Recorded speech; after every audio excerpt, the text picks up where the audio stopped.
always had it in my mind that I would have loved to get a family band together. We all played piano from an early age and, you know, all learned the different instruments that we play, and I just loved singing. What do you think you can prove?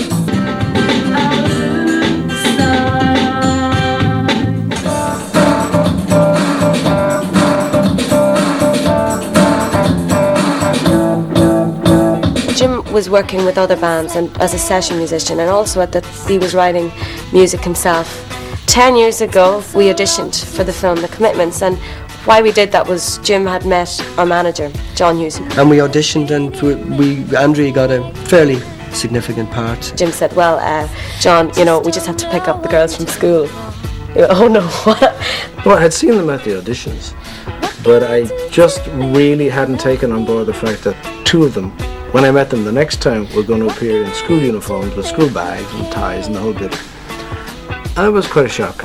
And then we started to write and record and demo. I had a boyfriend who happened to live next door to Jim's house, and he played the drums, and one day I was watching him and I said, oh, you know, teach me just an 8-beat or something.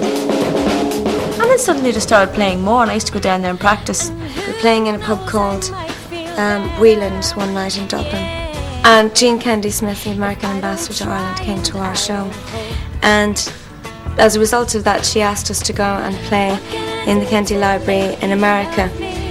So our manager John Hughes thought it was a great opportunity to also, as he put it, shop for a record deal over there. It wasn't totally off the cuff, but it certainly was flying by the seat of your pants. And the next day we would have been leaving without a record deal. And John rang me and he said, okay, the car's picking up at such and such time. And by the way, we've got a record deal. Atlantic Records were on and they had offered the deal. And I went, oh, okay, and I put the phone down. We were all kind of, okay, fine. And then I went, oh my God, and I rang him back because I just never expected it, you know. Say it's true, there's nothing like me and you. I'm not alone. Runaway was the last song to go on Forgiven Not Forgotten. We came up with the song together. And I would have ran away. I would have ran away, yeah. I wanted our first album to make it huge around the world, everywhere. And now, in retrospect, I think we'd be over if it had. This must have sounded so ridiculous to my friends at school. Oh, you know, yeah, we're going to be in a, you know, we're going to get a band together. And I know people would have said, you know, is she out of her mind? We did have something inside us saying, this is really where we need to go. You know, this is what we love, and this is where our talents lie, and do it.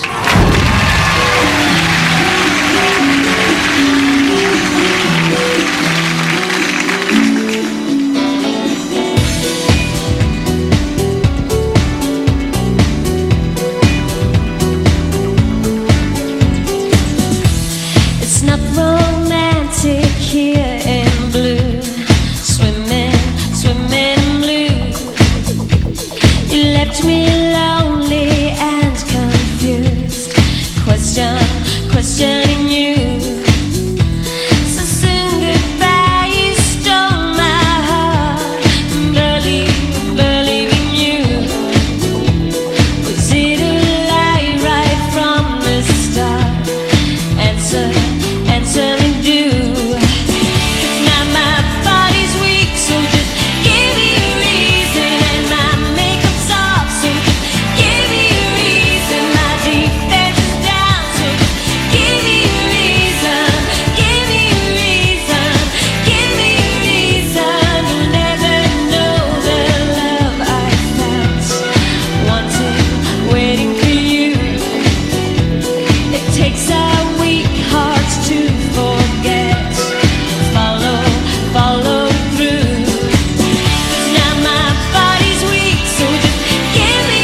have a fact sheet that we get in every night, and it says, you know, you are here, just in case you've forgotten where you are.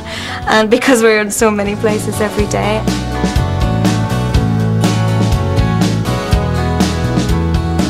No one ever really knows what's going on in the TV show. It is, as you know, as soon as you arrive in, it's take left, you go right, and then it's all like that. But that's part of it.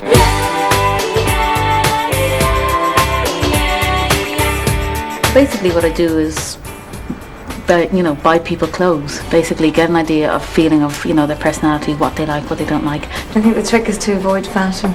Sharon had that on today. That was something that she just picked up. The most important thing is to be comfortable on stage so that you can play and you don't look like or feel like you've been absolutely dressed up and absolutely made up. There's some boundaries. I think she was wearing that earlier today. They had like 3 strong personalities, and you know, they all like different things, but it's just trying to get the sort of image that isn't a uniform. I can head off with our manager John, or with Keith and Anto, the two other guys in the band, and we can do our own thing. So it never gets too claustrophobic, you know. Yeah, I never knew he had sisters or anything, you know. And I met him then, thought he was just Jim. I'm the guitar player, play electric and acoustic guitar. I'm the bass player. I've been with them for the last 5 years. I actually prefer smaller gigs, really, you know, because on the bigger gigs it just gets wishy-washy or something, you know. And you know, you can't see past the first, 10 or 20 rows anyway, so the vibe is always good with a small gig. I love the live thing. I mean, that's why we started, you know. That's why I started in bands in the first place, you know, just to play. We always together get some sort of feeling together. So somebody might be pacing, somebody might be getting a little bit of butterflies, whatever.